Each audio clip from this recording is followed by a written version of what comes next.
บายดีเพื่อนๆชาวเพจชาวยูทูบเบอร์จุกูสุคนมาเมื่อนี้พอกันแล้วกับบ่าวเพชรพาแตงคือเก่าเมื่อนี้บ่าวเพชรพาท่านผู้ชมไปเก็บกาแฟเด้อวันนี้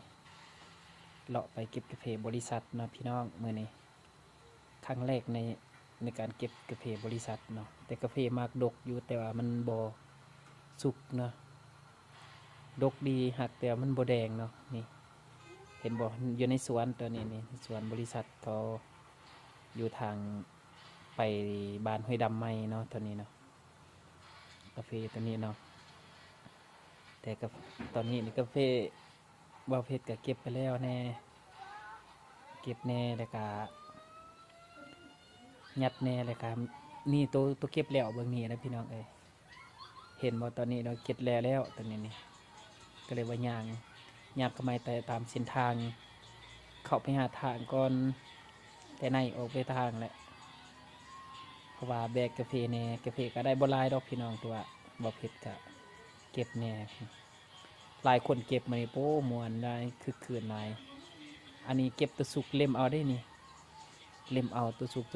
กก็บอกให้เก็บเนาะพี่น้องแต่ว่าตัวดิบยังบ่ทันเนี่ยสุกเต็มเอารอบหน้าเอกว่าสิได้เก็บอีกบ่แล้วบ่ทันฮู้เนาะตอนนี้บ่เผ็ดก็เก็บเอาตัวสุกเนาะ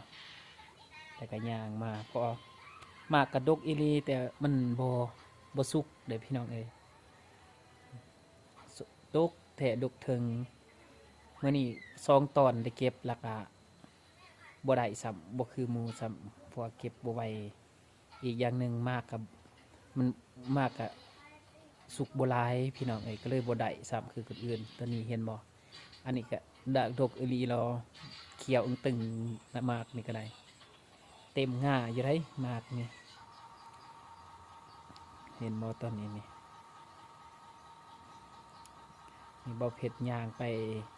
อยู่ในนาสวนนะครับพี่น้องเอ้ยย่างเข้าไปในนาสวนเห็นบ่ที่สวนเพิ่น